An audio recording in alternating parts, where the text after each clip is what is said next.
Coach, just an opening remark, recovering from last night and ready to go today? Yeah, excited about today, preparation.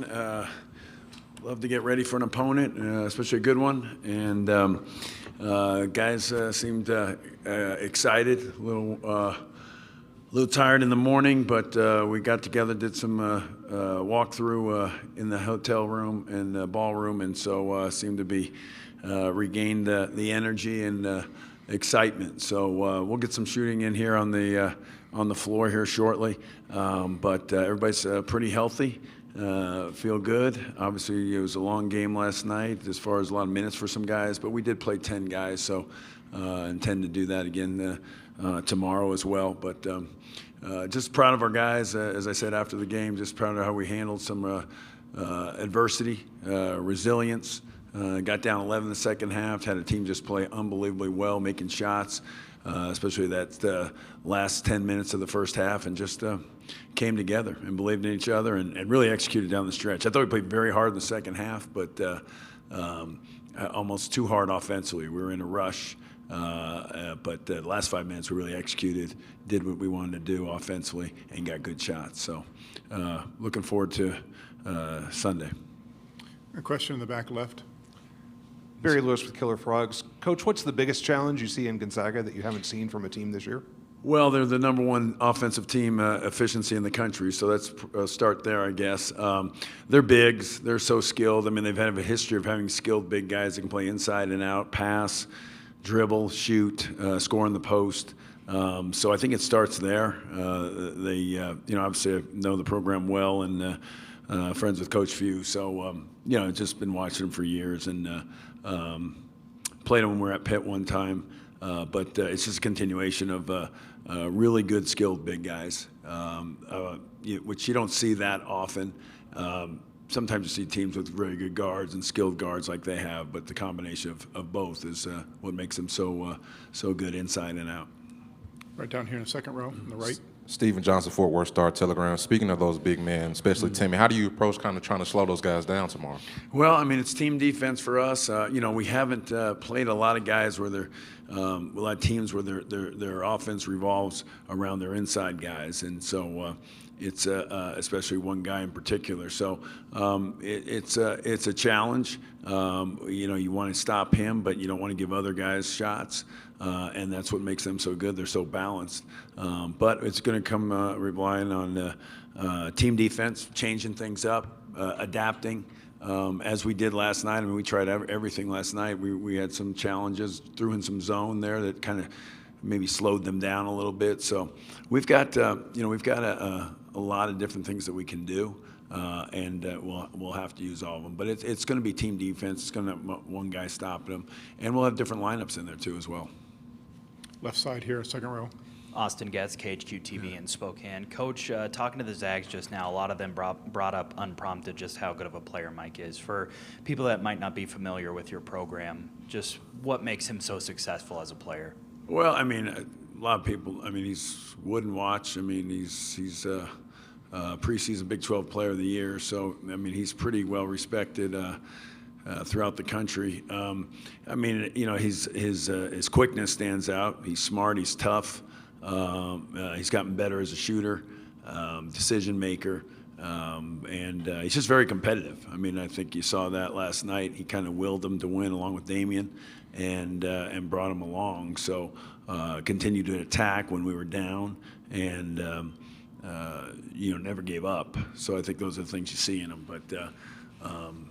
But he's also very unselfish. When you see the last two plays, he makes the right pass to Damian for a wide open three, and he hits Jacoby on the double team for the who's wide open at the time. So, he can do all things. We'll go on the right side. Gonzaga's faced two Big 12 teams this season, Texas and Baylor. They lost those matchups. Is there anything you can kind of take from those matchups? Well, watched both games this morning and last night. So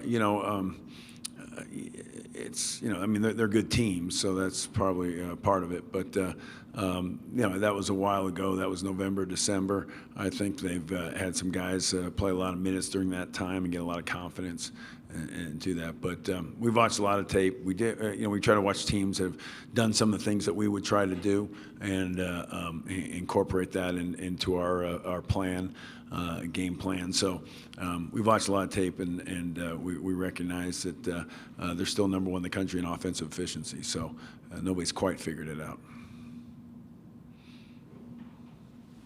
Right here in the front row. Theo Lawson from the Spokesman Review in Spokane. There's been some conversation in the last 7-8 months about Gonzaga potentially joining the Big 12 in the future. I just want to know what you kind of make of that conversation and what you think they would potentially add if that were to happen in the next five years or so. Yeah, that's not going to be my call. I know that. They haven't called me on it, but I don't know. I grew up in the West Coast, so the WCC is kind of dear to my heart. So. Catholic schools and a few others, but that's not my call. I think it's obviously the challenges are in the different sports and all the things that come with it. So our conference is considered the best in the country. Certainly, they would add something in that regard. Take another question here on the aisle.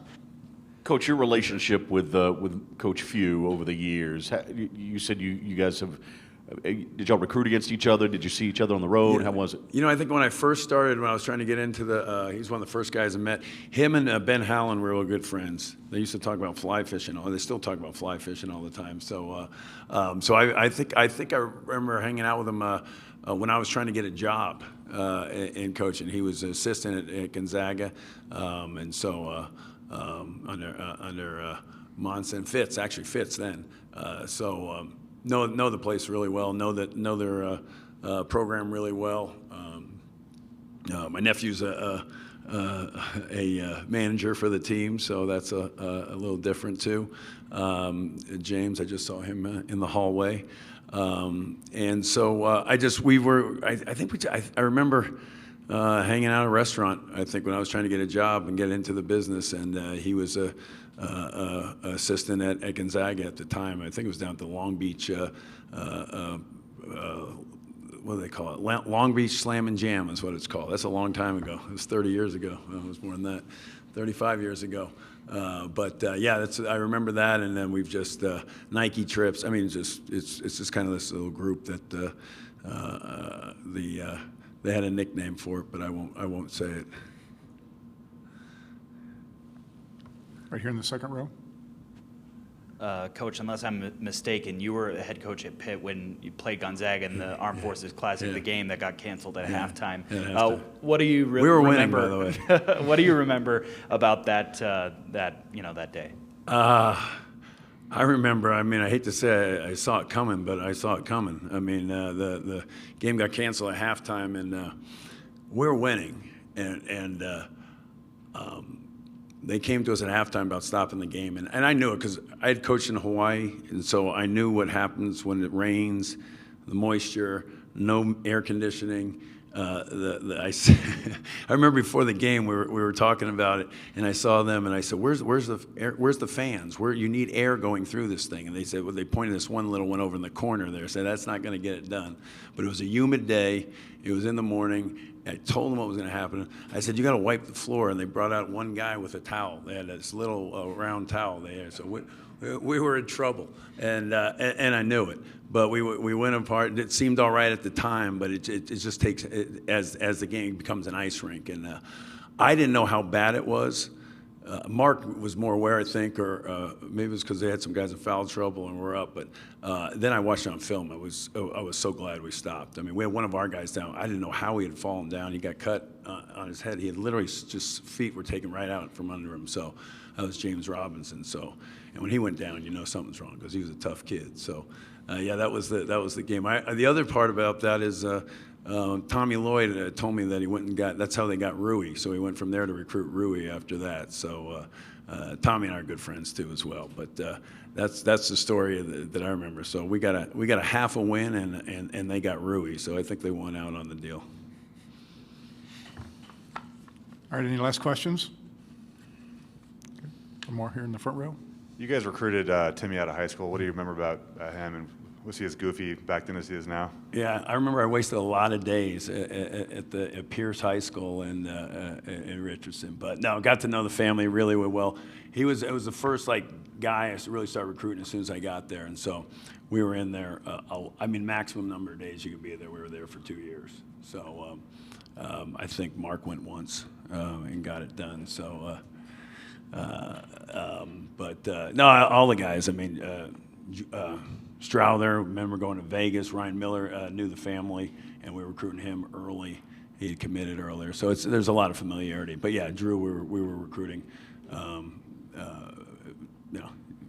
We were coming off 0-18, I guess, before I got there, so we weren't a great sell at the time. Or 1-17, I think it was. All right, last chance. Any further questions? All right, that'll do it. Coach, thank you. Thank you.